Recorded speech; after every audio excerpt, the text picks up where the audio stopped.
আসসালামু আলাইকুম রহমতুল্লাহ। প্রিয় দর্শক সবাই কেমন আছেন? আশা করছি সবাই ভালো আছেন।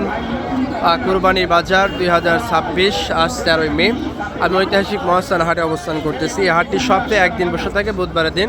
তো আমার সামনে একটি লাল রঙের একটি বড় ষাঁড় দেখতে পাচ্ছেন। এই ষাঁড়টির দাম কত চাচ্ছে এবং কত দাম বলতেছে সেটা একটু আপনাদের জানানোর চেষ্টা করি। প্রিয় দর্শক, মোটামুটি আলহামদুলিল্লাহ ভালো আছে। তো দামটা একটু জিজ্ঞাসা করুন, এই যে দামটা আসলে কত চাচ্ছে।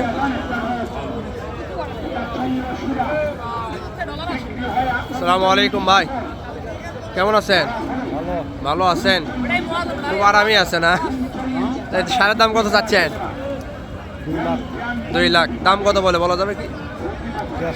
150 দাম বলে, 2 লাখ চাওয়া এবং 150 মানে 1,50,000 দাম বলতেছে। তো বাজার কীরকম আপনার কাছে মনে হচ্ছে? বাজার খুব একটা ভালো না আসলে ক্রেতা কম বাজারে, আবহাওয়া ভালো নয়, ক্রেতা কম, এই জন্য। মাশাআল্লাহ গরুটি কিন্তু অনেক সুন্দর আছে, কিন্তু মাংস কিন্তু একেবারে পারফেক্ট মাশাআল্লাহ।